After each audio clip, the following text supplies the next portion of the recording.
السلام علیکم ورحمۃ اللہ وبرکاتہ۔ برکت کسے کہتے ہیں؟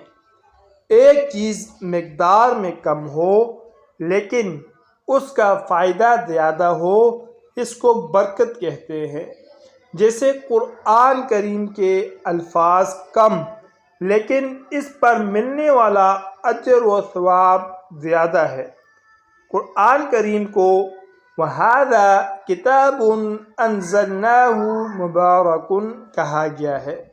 کعبۃ اللہ کو بھی ببرکت کہا گیا ہے۔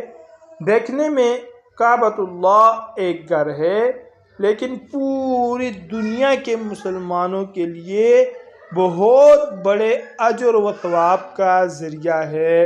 اللہ رب العزت ہم سب کو بھی اپنی برکتیں نصیب فرمائے اور اس پر عمل کرنے کی توفیق نصیب فرمائے۔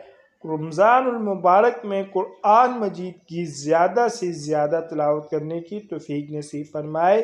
اور مزید آپ حضرات سے گزارش ہے کہ اچھی ویڈیوز کے لیے چینل کو لازمی سبسکرائب فرمائیں۔ جزاکم اللہ احسن الجزاء۔ طالب دعا قاری محمد آصف۔